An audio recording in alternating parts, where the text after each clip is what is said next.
Good morning, YouTube. What's going on, y'all? It's your boy Markel here with another video. I haven't made a video in a minute, probably like maybe 2 weeks. But I'm back here, you know. Want to just keep going, keep doing it.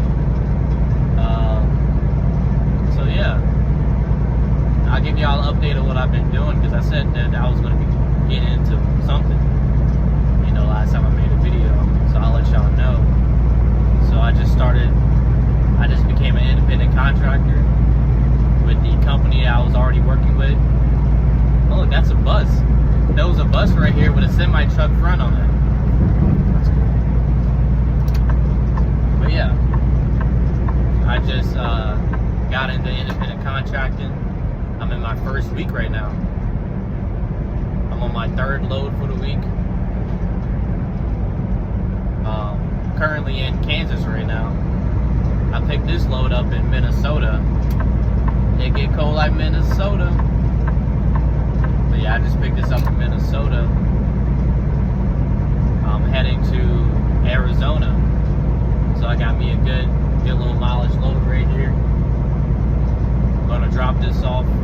I'll get there before Monday. Today is Saturday. I'll get there by at least tomorrow night or Monday morning. I'm gonna try to park up at a Planet Fitness pretty close by, as close as I can. But yeah, it's been going well so far. I'm getting the loads that I need. I hear a lot of different opinions about independent contracting, where like, you know, you have to look at the contract. I read through the contract and stuff like that, knowing what they would reimburse me on, what they pay for, what I have to pay for, stuff like that. It's not too bad compared to what I hear, what other people talk about. A lot of people say it's like kind of a ripoff. It doesn't seem like a ripoff. It seems like I can make the amount of money I need to make. What's good is that this first week, all the money is coming to me, so I don't have a truck note that I have to pay. And then once I get this first week, then the next week, that's when I have a truck payment that I have to pay. And my fixed costs ain't high at all, so I don't really have to, I probably have to work around 2 days of driving to pay off my truck note. And then the rest of those days, I just work and I just make my own money. So it's looking pretty good so far. I moved into a new truck, out of the company truck and now in my contractor truck that I don't be living in for a while. So I'm going to get a TV. I have my Xbox. I'm gonna put the TV on the mount, of course. Get my Xbox. Get real settled in.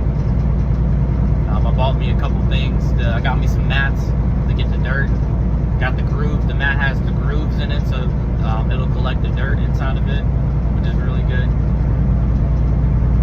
But yeah, I just kind of want to just talk about how it's been going so far. Kind of like what are the things that I'm doing currently to be successful with this, to make the most amount of money I can. The main thing really is first knowing your fixed costs, so you just know how much you need to work before you start getting the paycheck coming back to you.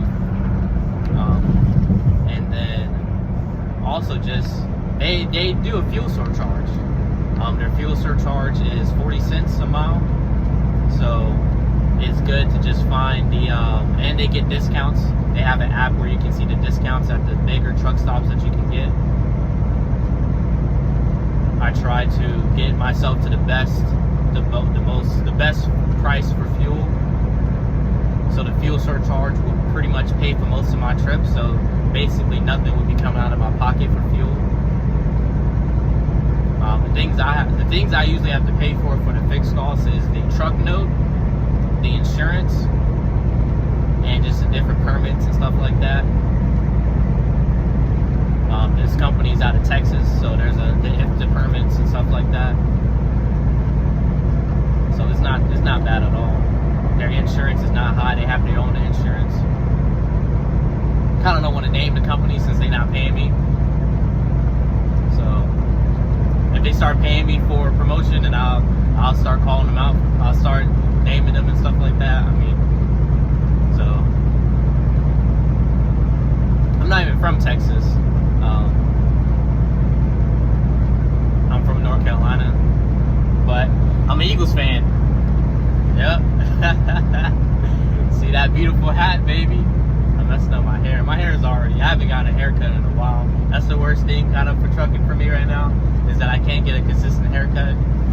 So my hair gets kind of wild. I'm trying to get my waves back, but my hair just grows back immediately. So, because it'll be like, I've probably been out, because when I was still company, I was probably out for 2 weeks.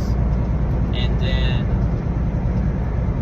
I spent the week at the yard for the contract. They have classes for contractors just to give you the information that you need to be successful.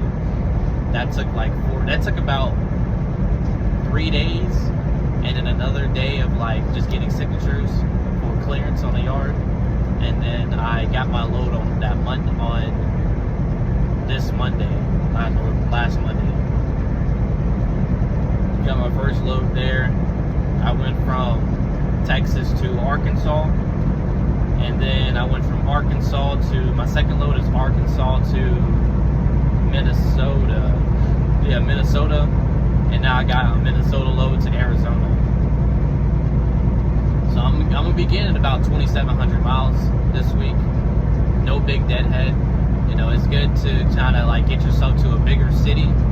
Make sure you drop off at least close to a bigger city, because they don't pay for the empty miles that you have to drive. So they already booked me for another load. I love it because they get me loads back to back to back. You know, I'm probably like right currently like 1,000 miles away from my drop off, and they already got me another load ready. That one's going to Arizona to Boise, Idaho. When I was in my van, I didn't really see too many Idaho loads, but I didn't really get there too much. Really, I would get to like Spokane or Seattle, and then I know based off of how I was getting loads in the van, and then how people have told me, I'm pretty sure once I get out of Washington or I'll probably end up having to either get a load out of Boise or get a load out of Spokane or Seattle, and then I can get that can be like a cross-country trip right there, because I'll be delivering that load in Boise on Thursday, and then hopefully I'm gonna try to deliver that load early in the morning on Thursday, because the drop-off is at like 7 p.m. I try to get that early in the morning so I can already be ready for another load that goes cross-country, so I can get, on top of that, I would need at least 1,500 miles to make some good bread.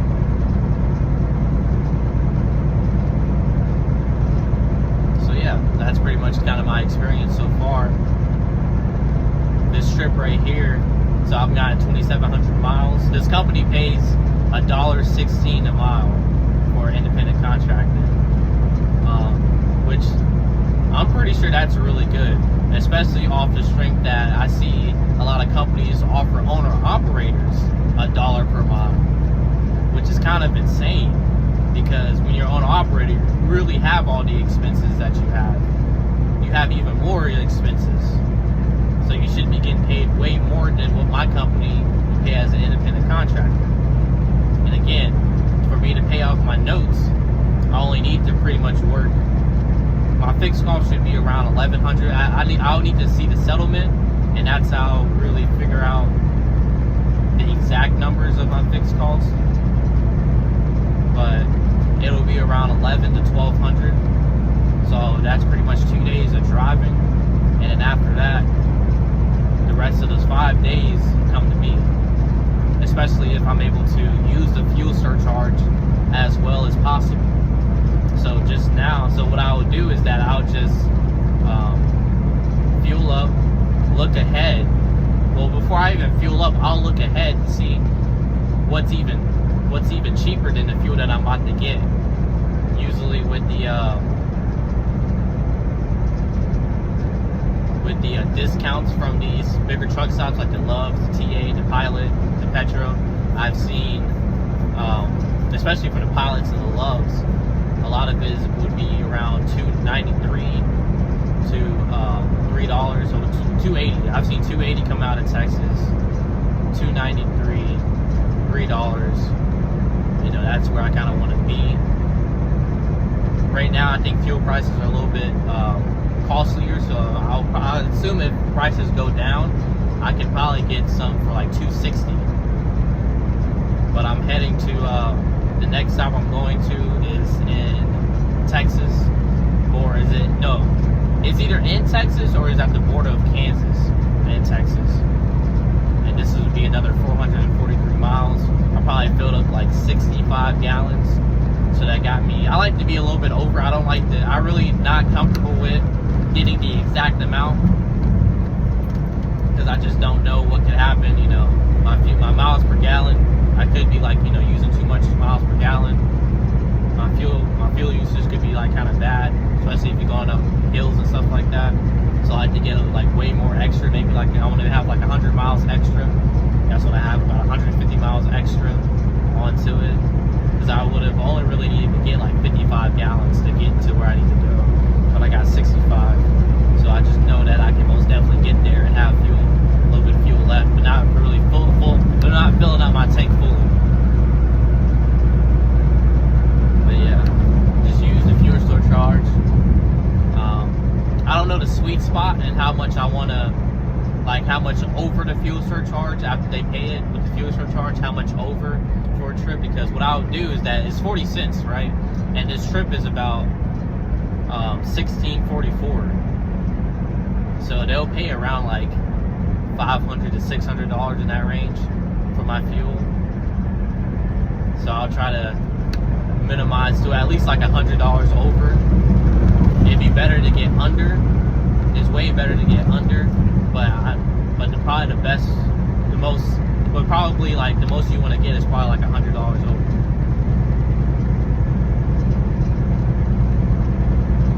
Especially if you go into like Cali, so you want to fuel up before Cali, fuel up in like Phoenix or Nevada or Oregon, and just fuel up there, fuel up all the way at the border, and then you get into Cali with those high prices, so you don't really have to fuel up at all until you have to, unless if you stayed in Cali. I haven't been to Cali yet, since I've been by myself. This would be the first time I'm on the West Coast too, since I've been by myself. I kind of been sticking to 80, Interstate 80 in like the Northeast and in Central Midwest. So around like, so I'll go from North Carolina into West Virginia, well, Virginia into West Virginia, into Ohio. But that's just me rambling about that stuff. But yeah, just to be successful so far is really just knowing the cheapest fuel, just getting the fuel that you need and getting to that next cheapest fuel, and just balancing out like that, using the fuel surcharge, running the miles, obviously trying to get at least 2,500. If I get 2,500, you know, since they paid me $1.16, I really only need, and if my fixed expenses would be like $1,200, I really only need to get about 1050 miles a week, 1150. You know, that makes that $1,200, and then, you know, just make the money after that. So yeah, I'm pretty excited, ready to work, ready to just like, I'm gonna probably spend another 3 weeks out, at least another 3 weeks. Another thing that is very important is that my company has an escrow account.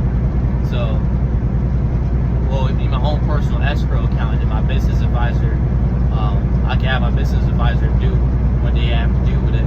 But, you know, just putting the amount of money into the maintenance account that you need, putting the amount of money into your maintenance, and then your regular escrow account that you need. Because maintenance is a big expense. You know, I want to put as much into the maintenance as I can, so I can be able to pay off any unexpected events that will probably happen. That will happen. Not even probably, that will happen.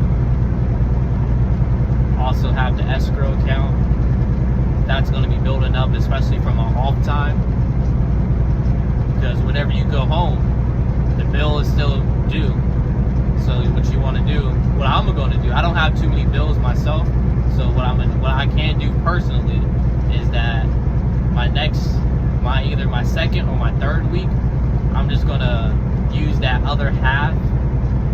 have came to me, I'm gonna put all of that in the escrow account. So when I do take my home time, I'm gonna be able to use that just to pay off the truck note for the week. So I won't have anything to stress about.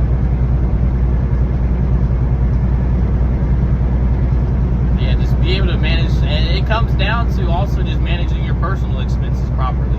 Have that savings account, so you won't be kind of stressed on either side. Yeah, I can talk about the savings account in another video without 15 minutes. Yeah, just be able to just manage your money properly, manage your time properly, get the amount of miles that you need a day, which is managing your time properly, running the miles, knowing how much fuel you're paying out, knowing your fuel surcharge, which should let you know how much they're going to be paying for that full fuel surcharge. Getting to the big city so you don't have to deadhead, so you won't be in the middle of nowhere and have to deadhead 300 miles to the nearest city.